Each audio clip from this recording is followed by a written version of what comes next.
ഇവിടെ ഇലോൺ മസ്കും പറഞ്ഞിരിക്കുന്നത്. ജെസ്സി വാട്ടേഴ്സുമായിട്ടുള്ള അഭിമുഖത്തിലാണ് ചൊവ്വയുടെ കോളനിവൽക്കരണത്തിലൂന്നിയുള്ള ഭൂമിയുടെ അവസാനവും മസ്ക് പ്രവചിച്ചത്. അതായത് ഭൂമിയുടെ അവസാനത്തിനോടൊപ്പം തന്നെ ചൊവ്വയിലേക്ക് മനുഷ്യർ കുടിയേറണമെന്നാണ് മസ്ക് പ്രവചിച്ചത്. ഭൂമിയെ ആശ്രയിച്ച് മാത്രം മനുഷ്യരാശിക്ക് നിൽക്കാൻ സാധിക്കില്ല. ഇതിനകം തന്നെ മസ്ക് ഇത് പല തവണ വിശദീകരിച്ചിട്ടുണ്ട്.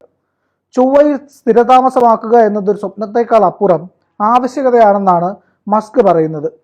മസ്കിന്റെ ഒരു വാചകം ഇങ്ങനെയാണ്: ഭൂമി സ്ഥിരതയുള്ളതാണെന്ന് ഇപ്പോൾ തോന്നിയേക്കാം, എന്നാൽ ഭാവി നൽകുന്ന ചിത്രം അതല്ല. സൂര്യന്റെ ചൂടും പ്രകാശവും വർദ്ധിക്കുകയും കാലക്രമേണ ഭൂമിയുടെ അന്തരീക്ഷം ഇല്ലാതാവുകയും സമുദ്രങ്ങൾ തിളച്ചുമറിയാൻ കാരണമാവുകയും ചെയ്യുമെന്ന് മസ്ക് പറയുന്നു.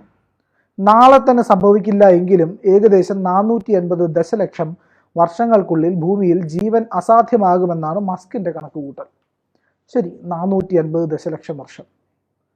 നമ്മളുടെ തലമുറകൾ പോലും ഉണ്ടാകുമോ? മനുഷ്യർ ഏത് രീതിയിലായിരിക്കും എന്നുള്ളത് പോലും അറിയില്ല. 1000 വർഷങ്ങൾക്കപ്പുറം എങ്ങനെയായിരിക്കും മനുഷ്യരെന്ന് പോലും പ്രവചിക്കാൻ കഴിയില്ല. 100 വർഷം തന്നെ അതികഠിനമാണ്. അതിനപ്പുറം എന്താണ്? കൂടുതൽ വാർത്തകളും വിശേഷങ്ങളും നിങ്ങളിലേക്ക് എത്താൻ ABC മലയാളം സബ്സ്ക്രൈബ് ചെയ്യുക, ബെൽ ബട്ടണും അമർത്തുക.